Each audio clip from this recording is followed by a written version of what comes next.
A teoria e a prática da magia satânica, definição e propósito. A definição de magia usada neste livro é a mudança em situações ou eventos de acordo com a própria vontade, que poderia, usando meios normalmente aceitos, não ocorrerem. Isto seguramente deixa uma grande área para a interpretação pessoal. Seria dito por alguns que estas instruções e procedimentos nada mais são do que psicologia aplicada ou fato científico, chamados por terminologias mágicas, até que eles cheguem à passagem do texto que é baseada no conhecimento não obtido cientificamente. É por essa razão que nenhuma tentativa tem sido feita para limitar a explicação que tenha seguido uma nomenclatura regulamentada.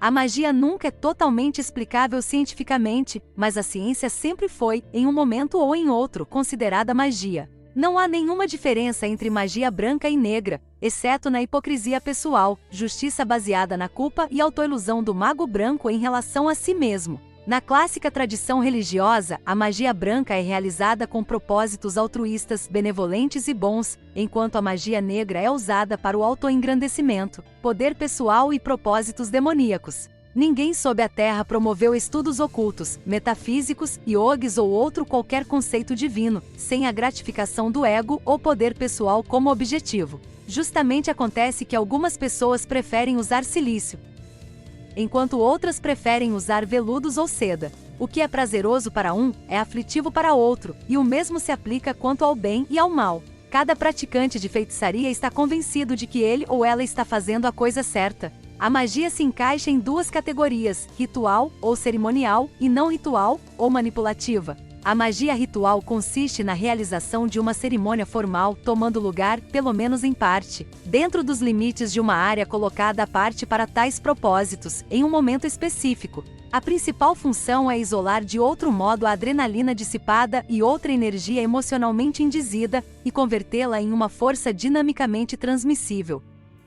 Trata-se de um ato puramente emocional, ao invés de intelectual. Toda e qualquer atividade intelectual deve ter seu espaço antes da cerimônia, não durante ela. Esse tipo de magia é eventualmente conhecido como magia maior. A magia não ritual ou manipulativa, algumas vezes chamada de magia inferior, consiste no vil e no ludibriante obtidos a partir de diversas artimanhas e situações inventadas, as quais, quando empregadas, podem criar mudanças, de acordo com a própria vontade. Em tempos de outrora, essa magia era chamada de fascinação, glamour ou de mal-olhado. Muitas vítimas dos julgamentos das bruxas não eram bruxas. Frequentemente as vítimas eram mulheres velhas excêntricas que eram de algum modo senis ou não se conformavam com a sociedade. Outras foram mulheres excepcionalmente atrativas que viraram a cabeça dos homens no poder e não foram responsáveis por seus avanços. As bruxas reais raramente foram executadas, ou mesmo trazidas a julgamento, pois elas foram proficientes na arte do encantamento e podiam enfeitiçar os homens e salvar suas próprias vidas. Muitas das bruxas verdadeiras estavam dormindo com os inquisidores. Essa é a origem da palavra glamour. O significado antigo para glamour era feitiçaria. A qualidade mais importante para a bruxa moderna é sua habilidade de ser atraente ou de utilizar glamour. A palavra fascinação tem uma origem oculta similar. Fascinação foi o termo aplicado para o olho do demônio. Manter a atenção fixa da pessoa, em outras palavras, fascinar, era sua maldição com o olho do demônio. Por essa razão, se uma mulher tinha habilidade para fascinar o homem, era considerada como uma bruxa. Aprender a utilizar efetivamente o comando do olhar é efetivamente uma parte integral do treinamento da bruxa ou feiticeiro.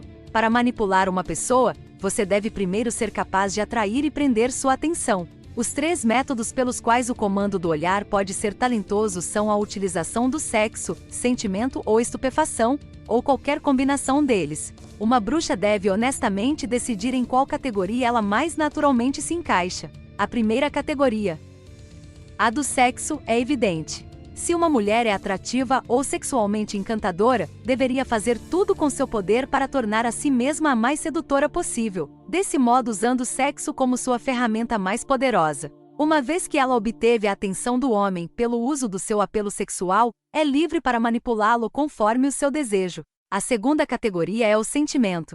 Normalmente mulheres idosas se encaixam nesta categoria. Poderia incluir a moça insignificante que tipifica a bruxa, que pode viver numa pequena cabana e ser considerada pelas pessoas como sendo bastante excêntrica.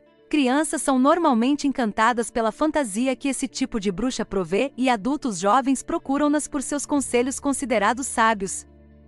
Através de sua inocência, as crianças podem reconhecer seu poder mágico. Por se adaptar à imagem da doce, pequena e velha senhora próxima à porta, ela pode utilizar a arte do engodo para cumprir os seus objetivos. A terceira categoria é a estupefação. Tal categoria se aplicaria a uma mulher que é estranha ou apavorante em sua aparência. Por fazer sua estranha aparência trabalhar para ela, pode manipular as pessoas simplesmente porque elas são temerosas das consequências de não fazerem o que ela pede. Muitas mulheres se encaixam em mais do que uma destas categorias.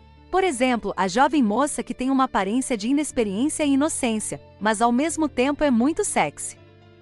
Combina sexo e sentimento. Ou a femme fatale que combina o apelo sexual com sinistra aparência pétrea, usa sexo e estupefação. Depois de avaliar suas qualidades, cada bruxa deve decidir em que categorias ou combinações de categorias ela se encaixa e então, utilizá-las da forma apropriada. Para ser um feiticeiro de sucesso, o homem deve similarmente se encaixar na categoria apropriada. O homem elegante ou sexualmente apelativo poderia, naturalmente, se encaixar na primeira categoria, sexo. A segunda, ou categoria sentimental, se aplicaria ao homem mais velho, que tem, talvez, uma aparência de elfo ou mago da floresta. O doce avô, frequentemente um velho sujo, poderia também estar na categoria do sentimento. O terceiro tipo seria o que apresenta uma sinistra ou diabólica aparência. Cada um desses homens poderia aplicar sua particular qualidade de comando do olhar, muitas vezes do mesmo modo que as mulheres previamente descritas. A imagem visual utilizada para a reação emocional é, certamente, o mais importante estratagema incorporado na prática da magia inferior. Qualquer um que seja tolo o suficiente para dizer que olhar não significa um acontecimento está de fato iludido. Bons olhares não são necessários, mas olhares certamente são necessários. O odor é outro importante fator manipulativo na magia inferior. Lembre-se, os animais temem e desconfiam de qualquer um ou qualquer coisa dos quais não sentem o cheiro. E mesmo quando podemos, como animais racionais que somos, negar muitos julgamentos baseados nesse senso consciente, ainda estamos motivados pelo nosso sentido de cheiro tão seguramente quanto outros animais. Se você é um homem e deseja encantar uma mulher, permita que as secreções naturais do seu corpo penetrem imediatamente a atmosfera em volta de você e trabalhem num contraste animalístico com o vestuário da polidez social que você usa sobre o seu corpo. Se você, como uma mulher, deseja enfeitiçar um homem, não tenha medo de que possa ofender simplesmente porque os óleos e fragrâncias da sua carne não tenham sido retirados, ou que o lugar entre as suas coxas não esteja seco e inodoro. Tais odores naturais são os estimulantes sexuais que a natureza, em sua mágica sabedoria, tem fornecido. Os estimulantes do sentimento são aqueles odores que atrairão memórias agradáveis e nostalgia. O encantamento de um homem, através de seu estômago, é primeiro estabelecido pelo cheiro do cozimento. Um tipo de bruxa da segunda categoria, sentimento, encontrará nisso um dos charmes mais úteis de todos. Não é algo tão brincalhão um homem aplicar determinada técnica a fim de fascinar uma jovem dama que tenha saído da casa onde cresceu em uma vila de pesca. Conhecendo os caminhos da magia inferior, ele cuidadosamente guardará alguns peixes nos bolsos da calça, e colherá as recompensas que a grande afeição da jovem dama ao odor possa frequentemente lhe trazer.